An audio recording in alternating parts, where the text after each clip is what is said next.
Hát leértünk, és konkrétan a következő elágazásnál befordulunk a hegyi útnak a bejáratához, úgyhogy ez így ennyi.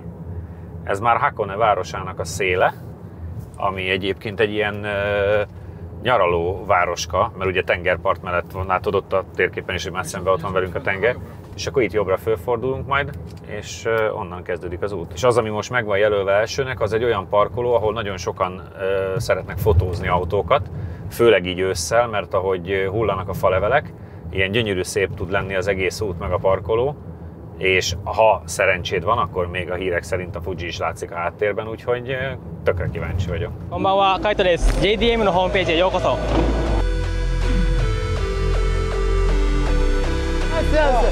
No problem. Patrol members be advised.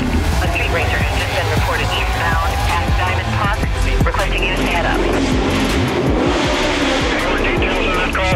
Can't flow spots till we bubble up. Like a same boat, swimming if I can't flow. With the tape, paper, rip it clean slate. Here we go, dropping like Geronimo. Popping trap, can't flow spots.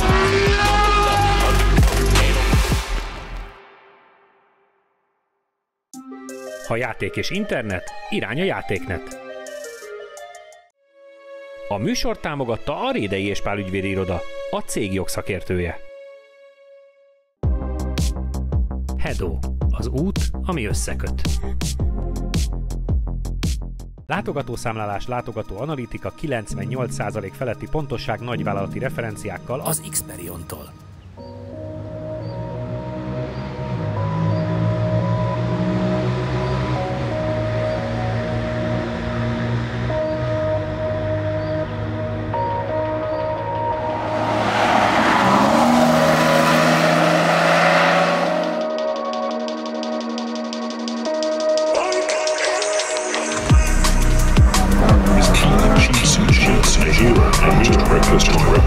Tsuchiya, or as known as the Drift King, has lost his racing license from the legendary series of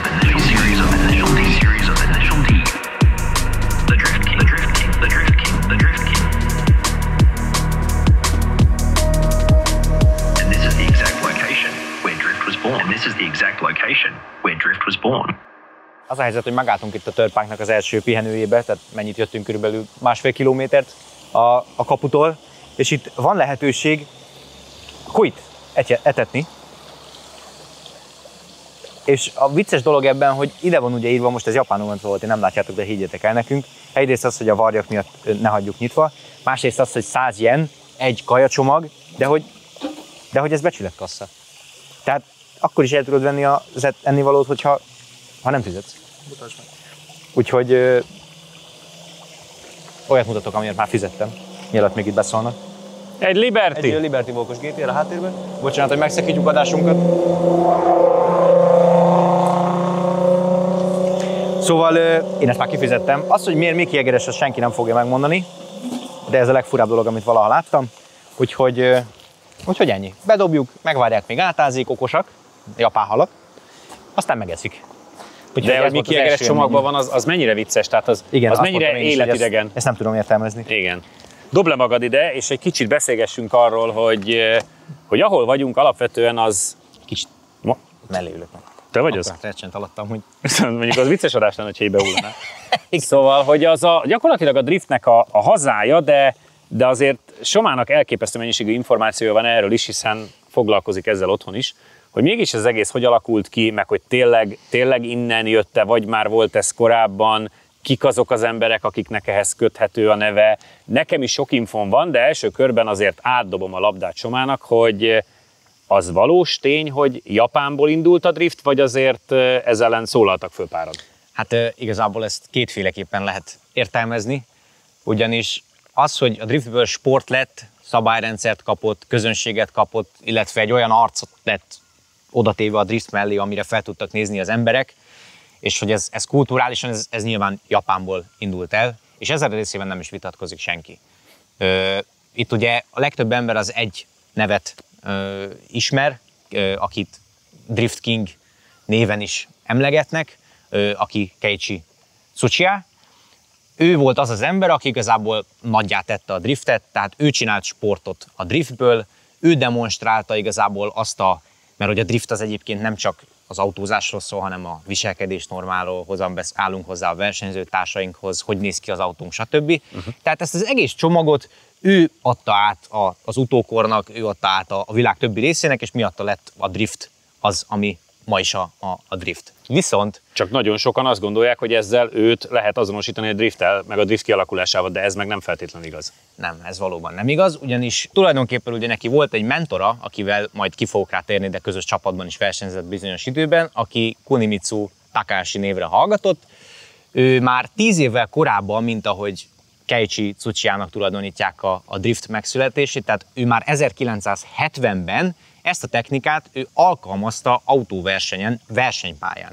És az azért fura, mert hogy egyébként ez a csávó, ez egy nyugdíjas motorversenyző volt, aki miután lenyugdíjazta magát, ő így elindult a Forma 1-be, hozott egy 9. helyet, majd utána elindult a Le Manon, ott hozott egy 8. helyet. Tehát így voltak ilyen fura hobbiai, és ő volt ugye a mentora, egyébként Porsche 911 RS-rel versenyeztek Keiichi Tsuchiyával egy csapatban, de ez már csak 96-ban, és 96-ban már külföldön is volt drift, tehát ez egy másik sztori, de hogy egyébként ők szoros barátságban voltak, és úgymond Keiichi Tsuchiya az ő technikája alapján jött rá, hogy ez mennyire dolog, vagy mennyire jó dolog, és igazából itt az eredeti elgondolás ezzel a technikával kapcsolatban nem is az volt, hogy itt most nagyon látványos keresztbe csúszásokat nyomjanak az emberek, hanem nemes egyszerűséggel befordították gázzal az autót a kanyarba. Én azt olvastam, meg azt hallottam róla, hogy annyira faék futóművek voltak, és annyira szargumik, hogy egész egyszerűen ráébredtek, hogy semmilyen tapadásuk nincsen az egyébként súlyban, meg magas súlyú autók, vagy komolyan súlyos autókkal, igen. És hát ráébredtek arra, hogy gyorsabb egy pici csúszással menni. Igen, hát diagonál gumik gyakorlatilag. Miközben a hadsereg már rátámadott a Viktorra szerintem egy komolyabb helikopterrel. Igen. De... Érted, jönnek Viktorra. Viktorra szerintem észrevették, hogy drónoztál, úgyhogy ennyi volt. Szia! Még futhatunk, de szeretünk. Majd viszünk, ilyen keményre főzzük majd a pörköltet, és akkor be tudjuk adni a rácson, nem folyik ki. Igen. Vagy noodle, mert az úgy is megy itt. Igen. De amikor visszatérve a sztorihoz, de amikor ezt nagyon-nagyon így elkezdték reklámozni, akkor Európából páran azért elkezdték föltenni a kezüket. Igen, hogy... többek között egyébként Enzo Ferrari, aki az ő sofőrjének tulajdonítja gyakorlatilag azt, hogy ő már 1950-ben alkalmazta ezt a technikát, ugyanilyen megfontolásból, hogy nemes egyszerűséggel gázzal befordítsa az amúgy buta futómű és egyszerű gumiú autót, illetve ezt a technikát egy brit versenyző Stirling Moss is alkalmazta a Forma 1-ben 1960-ban, tehát hogy ezek 10 meg 20 évvel már megelőzték azt a jelenséget, hogy itt azt mondták, hogy a drift atya volt az, aki elindította ezt az egészet. Figyeld, lefordítom magyarra. Tehát valaki kitalált ebből egy menőséget, meg sportágat, meg világhíres lett, és onnantól mindenki, aki korábban egyszer is megcsúszott az autójával, azt mondta, hogy ő találta ki. Ez a rövid történet. Így van. Úgyhogy szerintem túl is tárgyaltuk. Óriási. Igen. Beszéljünk egy kicsit az útról. Ez egy 15,5 kilométeres út, ez a Hakone Turnpike, de ez csak azért lett híres, mert ez van igazándiból elérhető távolságra Tokióból. Ugye Tokió akkora... Sokan ki tudnak jönni. Igen, hogy ide még talán ki tudnak jönni, hiszen mi is egy 1,5 óra úttal kiértünk ide, és amióta itt vagyunk, láttuk már előbb a Libertist is, de tök sok autó meg motor megy itt, hogy kijönnek egyedül és autókáznak, nem driftelnek, hanem csak jól érzik magukat, autóznak, de egyébként ilyen jellegű turnpike van millió az országban, mert hát szerencsére van elég hegyük. Tehát különböző helyeken vannak azért ennek központjai, ez azért lett nagyon híres, ez a fizetős út, mert ez van közel. Így van. És egyébként vicces, mert egyik parkolóból se lehet hivatalosan visszafordulni, tehát hogyha elindultál az úton, akkor végig kell rajta menni egy irányba, ez a szabály. Úgyhogy mi most elkezdünk majd végigmenni szépen egy irányba, a Serena nem tudom meddig fogja bírni, remélem, hogy nem fől le a kávé a szegény autónak. Hát az biztos, hogy még soha nem volt ilyen meleg, tehát igen. Valószínűleg a mindenféle galvanizált felület, meg festett felület az most kopik össze és most ég össze. Ennek néha érezzük jelét, meg illatát. De ti nem érzitek, mert a YouTube még nem illatos, úgyhogy... Így van. Arra meg úgy is fogtok tudni, hogyha esetleg itt maradunk is vészfelül. Legalább leforgatjuk, nem? Így van. Ahogy megeszik a medvék a Viktort, mert őt dobjuk oda elsőnek. Igen. És tök jó, mert én tudom kezelni a kamerát, tehát amúgy lesz róla. Megy tovább a film. Van, hát úgyhogy nincs ez nem áll meg, a film nem áll. Megyünk tovább, és megállunk a következő helyszínen, és akkor beszélünk további sztorikról a drifttel kapcsolatban. Támogatunk a sportruházat és a küzdősportok szakértője a BP Fight. ProGame Goldex Kft. Professzionális élelmiszeripari megoldások. Ha játék és internet, irány a Játéknet. Látogatószámlálás, látogató analitika, 98% feletti pontosság nagyvállalati referenciákkal az Xperion-tól.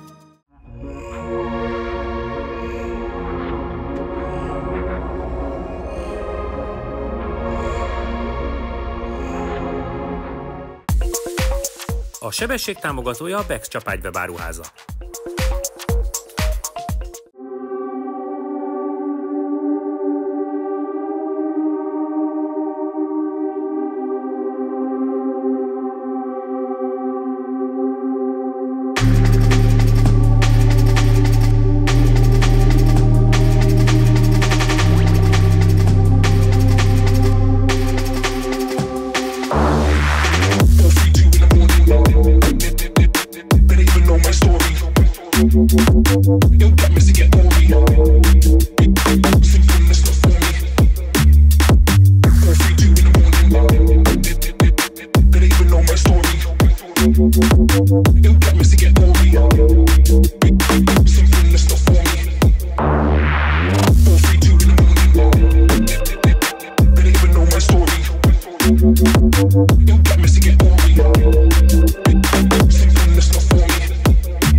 Egy, kettő, három.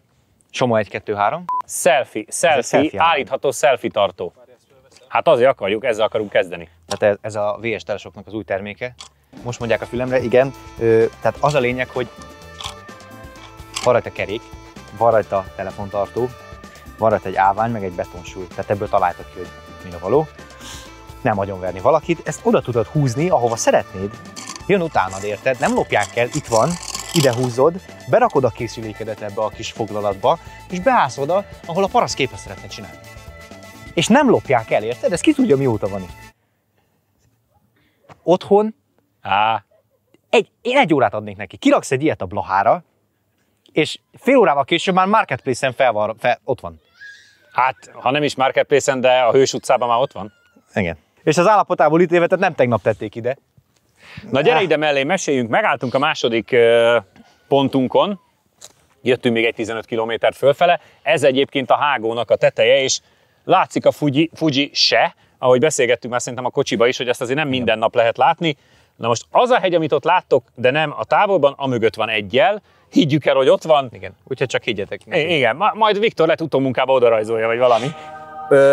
De folytassuk még egy kicsit azért a drift történetét, és beszélgettünk erről a két emberről, a Takahashi meg a Tsuchiya bácsikról, és továbbra is azért Tsuchiya történetét akarnám egy picit még feleleveníteni, hogy azt beszélgettük, míg jöttünk ide az úton Somával, hogy ő gyakorlatilag a létező összes kategóriában, ami akkor volt, versenyzett, és igazándiból szinte az összes japán márkával gyári versenyzőként versenyzett, annyira népszerű volt. Ez mennyire menő. Igen, láttuk a Nissan múzeumban is, vagy kollekcióban is a nevét autón, R32 GTR-en, NSX-el is versenyzett, Porsche-vel is versenyzett, ugye. Toyotával is versenyzett, Toyotával második lett a Le Manon. Tehát hihetetlen a csávó. És egyébként ugyanez vonatkozik a Mentorára is, hogy ő is a létező összes földi járművet valószínűleg kipróbálta és versenyzett vele, tehát nagyon durva. Tudták, mit csinálnak. Ugyanakkor, amikor kitalálta a driftet és elkezdett a versenyzés lenni, akkor azért a főnök, Tsuchiya, néha ugye nyilván beszállt, hiszen meg kellett mutatni, és azért voltak neki eltiltásai, nem is rövidek. Van olyan videó fönt, hogy ő azért veri a bírókat, ugye? Meséld el, hogy a drift arról szól, hogy 3 bíró különböző szempontok alapján, aki esetleg nem tudná, értékeli a teljesítményt. Igen. Hát ugye eredetileg, mert itt azért ketté válik a dolog, tehát amit itt csináltak a hegyeken, azt inkább ebbe a tógélyes kategóriába sorolják, ahol az volt a célja a túlkormányzottságnak, hogy a buta futómű meg a buta guminak az összhatását korrigálják, és nagyobb tempót szedjenek össze a kanyarba, azáltal, hogy túl van kormányozva a kocsi, épp hogy egy kicsit. Ugye a mai drift az már egyáltalán nem erről szól, hanem arról szól, hogy minél nagyobb style, nagy szög, nagy füst, bődületes sebesség, bődületes lóerők. Tehát itt, amit mondjuk lerajzolgattak 100-nál, kicsit megcsúsztatták a kocsinak a kerekét. Ma mondjuk egy Formula Driften az, hogy 140-nel dobom be a kanyarba, akkora füstel az 1000 lóerős autónak, ez teljesen megszokott, úgyhogy ez egy kicsit átment egy másik irányba. Ugye egyébként Keiichi Tsuchiya segített leszervezni az első drift eventet, és 96-ban volt először külföldi, egészen pontosan Willow Springsbe egy drift event, amit szintén az ő általa létrehozott drifttel foglalkozó magazin szervezte egyébként le. Az Option, azt hiszem, Option, valami, még van utána valami fura japán szó, azt nem maradt meg sajnos, de hogy tehát 96-ba került úgymond határon kívülre. Ugye az, hogy itt akkor már voltak ilyen kis lokál drift versenyek, meg már 96-ban azért már kamerát is fogtak emberek, már ugye adott egy csomagot így a világnak, hogy ennek miről is kéne, hogy szóljon, és ez ugye, elmondtam az előző megállóban is, hogy ez nem csak a vezetésről szól a drift, hanem ez egy japán csomag, ami szép autókat, jó vezetés, látványos sportot tartalmaz magába. Egy életstílust, ahogy viselkednek egymással a versenyzők, hogy folyamatosan mindig jobb és jobb tud lenni az ember, mert egyszerűen mindig van hova fejlődni, mert nem egy egyszerű sport a drift, tehát hogy ezt a csomagot vitt át külföldre, és hát ugye akkor robbant be ez az egész, és az első magyar Grand Prix, Drift Grand Prix, az 2000-ben jött létre, és egyébként onnan van gyakorlatilag ugye Japánban is Formula Drift, meg aztán később ezt csatlakozottam úgy Amerikában is lett Formula Drift, illetve az európai széria, aminek egyébként a mezőny a világ színvonalú, ezt ugye kihangsúlyozom, mert sokan azt hiszik, hogy a Drift Masters az egy európai bajnokság, bőven ott van a mezőnynek a szintje. Sőt, hát erre ez egyébként elég jó példa az idei meg a tavalyi év vége, hogy ugye Kalle Rovanpera, rally világbajnokunk, egy bérelt Corollával, a Cusco-nak meg a Red Bullnak köszönhetően idejött, és egy nap teszt után mind a kétszer, nem egyszer technikai hibával, de egyszer kifújta az orrukat azért. Igen. Elsőre. Hát ő sem vezet szarul valószínűleg. Jó, de hogy pont ezért, hogy azért az európai versenyzők azért nem rossz kezű nagyon ott vannak, viszont egyébként stílusban én azt gondolom, hogy mai napig elválasztható amúgy a Japán meg a világ többi részén terjedő drift. Tehát itt Japánban még mindig divat az, hogy nagy tepsi, szűk pálya, gyors megindítás, aztán visszalassul, nagyon bedobom, nagyon nagy szögetet, más stílusa van itt a driftnek, mint Amchiba mondjuk, ahol fognak egy NASCAR pályát, tesznek bele plusz 2 kanyart, megfognak egy Mustangot, és trepnin végig mennek rajta, óriási füste, ettől nagyon-nagyon messze van a japán drift, ahol megfognak a mai napig egy Chasert, vagy egy új GS bódét, GS Lexus bódét, nagy szögön bedobják, 6-700 lóerős autókkal mennek, nem is fejlesztenek a lóerőkön, és szépen technikásan végigrajzolgatják, nem is jön ki a lóerő meg a súly különbség olyan szinten, mert hogy technikás a pálya. Tehát azon fog múlni, hogy hol fordulsz el, meg mikor fordulsz el, nem pedig az, hogy milyen erős az autód, meg milyen tapadásod van. És ez azt gondolom, hogy a mai napig tök jól így ketté választja a driftet. Tök jó. Még egy picit vissza a történelemhez. Beszéljünk egy picit az Initial D-ről, ami egy manga sorozat, vagy anime sorozat volt gyakorlatilag, igen, és igen. azt tette... Manga, aztán megcsináltak. Igen, aztán lett belőle ugye 2005-ben egy rendes mozifilm is. Ez a cucc tette gyakorlatilag világhíressé magát a driftet, meg magát ezt a toge stílust. Így van. Meg Amerikából ezzel lett durranás, és 1000 millió sztori van, hogy melyik korábban már sokszor említett japán főnök úrnak az életének a részei alapján készült maga először az anime. Mi igaz ebből, Somi? Hát itt ugye van vita, ugyanis nyilván Keiichi Tsuchiya rengeteget segített magának ennek a műnek a megalkotásában, mi hogy volt, merre volt, stb. Meg nyilván tudni kell azt, hogy ő volt az egyébként, aki itt a hegyen kigyakorolta, otthon nem látja senki. Tehát egyébként nem azért jött valószínűleg ide elsősorban, hogy majd itt milyen jó utak vannak, hanem nem akar beégni. Igen. Tehát lehet, hogy ez is benne, ne legyen útban másnak. Meg egyébként AI-86-tal nyomta, így van. És kiszállított, oké, nem Tofut, mint Fujiwara, igen. De hogy kiszállító csávó volt. Tehát ezek így alapvetően tények? Ezek alapvetően tények, de egyébként van nyilván egy olyan teória is, hogy magát az, hogy indult el ez a drift, mert az Initial D úgy ábrázolja, hogy ez egy ismeretlen technika, és úristen, mit művel ez az ember az úton az autóval. Ez meg egyébként azon a szenzáción alapul, ami ugye Takashi nyomott, amikor először így megcsúsztatta az autót, és ezzel gyorsabb volt mindenkinek, hogy láttak az emberek, hogy csávó, van mi van? Hogy mi a szor van? Tehát valószínűleg össze van mosva a kettő, ez inspirálta, az mentorálta, ez szólt bele abba, hogy ez hogy legyen egy jó sorozat. Ki van színezben nyilván az egész sztori, de igen, tehát ez is az, hogy nagyon-nagyon közrejátszott abba, hogy egyrészt az autókat, tehát az, hogy itt a japán piac felrobbant, Silvia, RX-7, az egész gazdaságot, a tuning műhelyeket, ez alapozta meg, hogy hirtelen ekkora kereslet erre az egészre, hogy japán autók, japán alkatrészek, tehát hogy ezt nem tudta utánozni semmelyik más gyártó. Tehát 96-ba járunk, vagy 2000-be, hát persze, jó volt egy E36, de azt nem tudta, mint egy RX-7. Igen. Tehát meg nem azzal szállított ki Tofutna.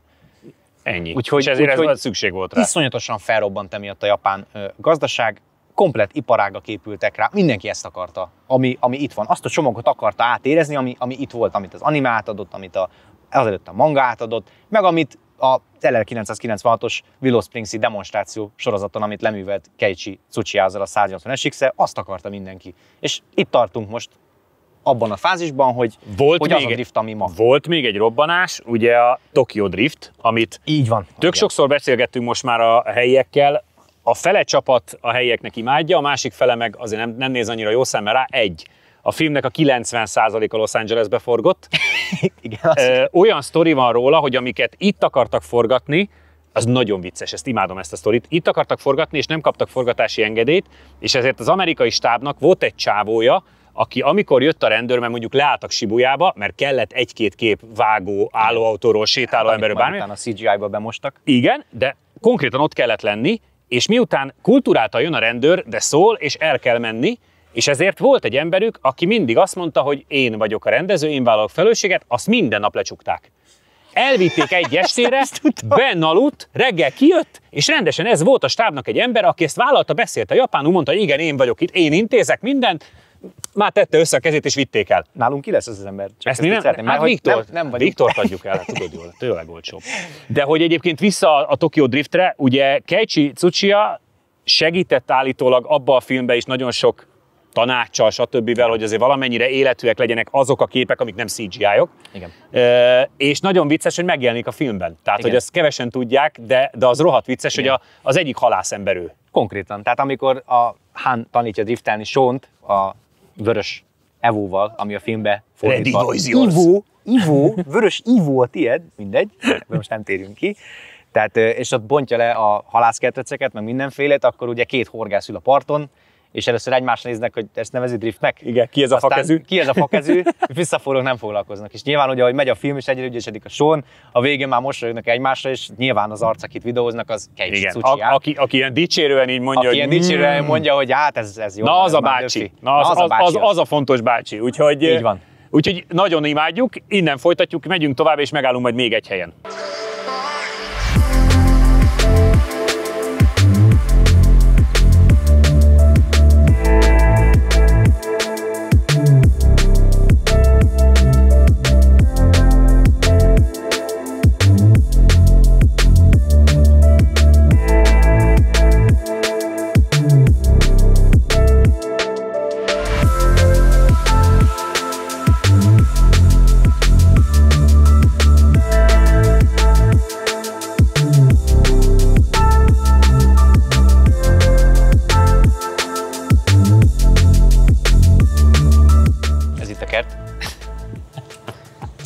Egyébként van lépcső is ahhoz, hogy leessek. Csak de azt mondtad, hogy ez semmibe vezet.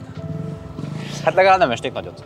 Elértünk a harmadik spotra, ahol ezt az adást majd zárni fogjuk, de nagyon vicces, mert azt láttuk, hogy itt azért a környéken, és ahogy mondtuk az előző megállónál, kb. 1000 környék van, ami ilyen, de ezen a környéken is bármerre mehetnél, bármelyik úton. És mindegyik kéri azt, hogy igen, tedd el keresztbe. Igen, és mindegyik nagyon jó. Annyi, hogy itt most azért az elmúlt pár kilométeren, meg lefele is elmentünk, itt azért elég sok helyen már nyomok is vannak. Igen. Táblák is vannak, hogy don't csúszovatj, elég sok. Igen.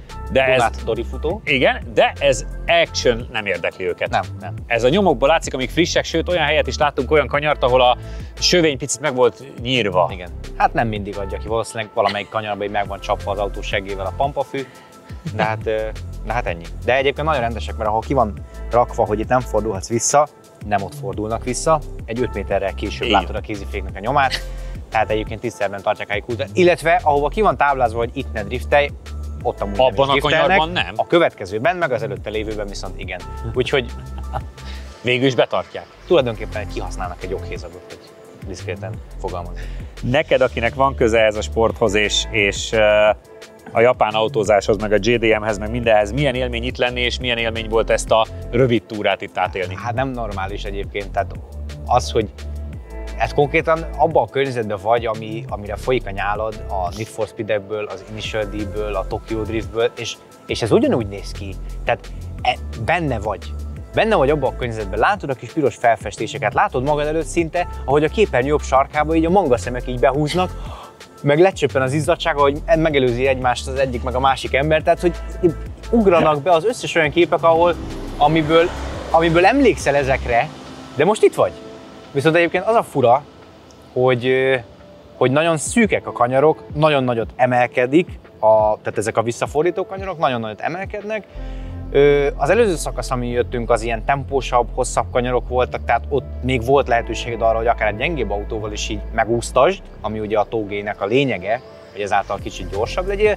Itt már inkább az látszik, hogy itt már szánt szándékkal egyik kanyarból másikba a terelésváltással füzögetik le, viszont azért az útnak a jellegéből, meg a meredekségéből, meg a kanyaroknak a egymástól távolságából adódóan ide azért már kell power. Tehát egy 160 lovas A86-tal, vagy egy 200 lovas szívó Szilviával nem biztos, hogy annyira füzögetik ezeket a kanyarokat. Viktor, jönnek érted?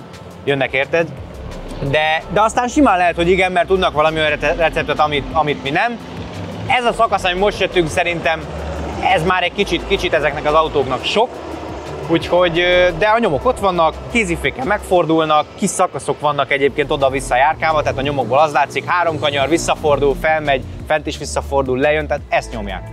És ennek mindenhol ott van a lenyomata. Még egy érdekesség, az elmúlt másfél órában 19 és 29 fok közötti hőfokokat éltünk meg, függően attól, hogy éppen a magasság miatt benne vagy-e a felhőbe, vagy tud-e sütni a nap, és milyen magasan vagy, mert ugye voltunk 1000 fölött is, meg voltunk 300 alatt is, de hogy ez 10 fok különbség, nekem ez nagyon-nagyon meglepő volt, és tök érdekes megélni, hogy éppen most megint nagy páratartalommal is melegünk van, előbb majdnem fölvettük a pulóvert. Konkrétan, igen. Úgyhogy... És ezt egy percen belül is akár meg tud változni. Igen. Ugyanazon a magasságon. Úgyhogy iszonyat izgalmas volt, és nagyon boldog vagyok, hogy ezt is megugrottuk, meg itt voltunk. Soma, megint csak köszi a napot. Neked is, Viktor, mert jól dolgoztál szerintem. Itt lenni. Igen, a nézők szerintem a képekből látják, köszönj meg nekik, igen, nagyon szépen csinálod azt a kamerával, köszi. Nektek is köszönjük, hogy itt voltatok, és tartsatok majd így velünk jövő héten, és akkor is lesz garázs. Addig is kövessetek bennünket Insta, Facebook, YouTube, TikTok és minden egyéb, iratkozzatok föl, és jönnek még japán adások. Üdv mindenkinek, sziasztok! Viszontlátásra!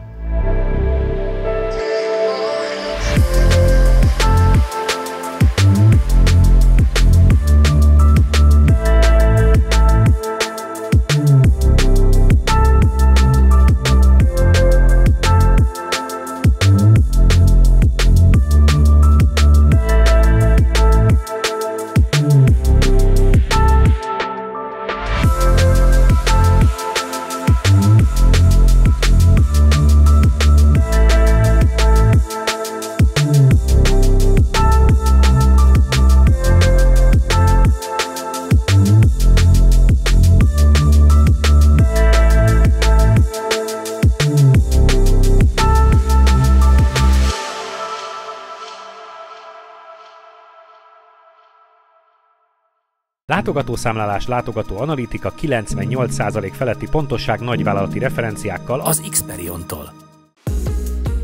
Flotta kezelés a Mindcar Market Kft-től. A műsort támogatta a Rédei és Pál ügyvédi iroda, a cég jogszakértője. Hedo, az út, ami összeköt. Gumihotel gumiszerelés a Grand Gumi Kft-től. Ha szeretnéd, hogy tiéd legyen egy egyedi uptiming mellény vagy baseball sapka, nincs más dolgod, mint a Szakál Metal webshopján regisztrálni a Lap Timing kóddal. Így azonnal kedvezményesen tudsz vásárolni. 5000 forintos vásárlás fölött automatikusan tiéd ajándékba a sapka, míg 15 000 elköltött forint után az egyedi mellény.